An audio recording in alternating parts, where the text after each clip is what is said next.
Voilà, félicitations. Un geste symbolique pour l'école 2600.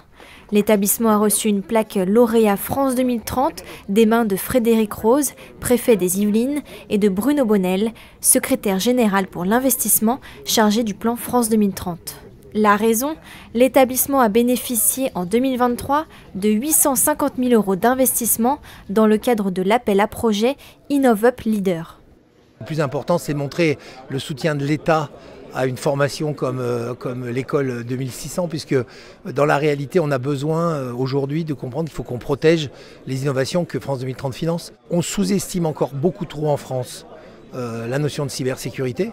Des écoles comme celle-là forment des jeunes qui vont aller finalement faire des virus, si je peux m'exprimer ainsi, dans les entreprises sur la cyber, et on doit les soutenir. Mis en place par Emmanuel Macron il y a 3 ans, le plan d'investissement France 2030 prévoit 54 milliards d'euros d'investissement dans l'innovation, la recherche ou encore la formation. Le but, rattraper le retard de la France dans certains secteurs historiques.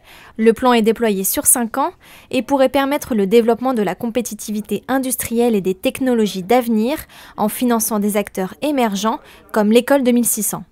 Ça vient finalement couronner la continuité de nos travaux.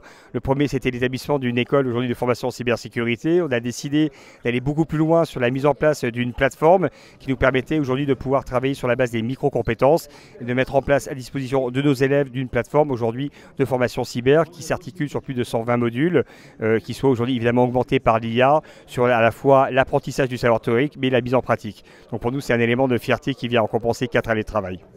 Dans les Yvelines, 273 projets ont été soutenus depuis le lancement de France 2030 pour un montant total de 1,17 milliard d'euros.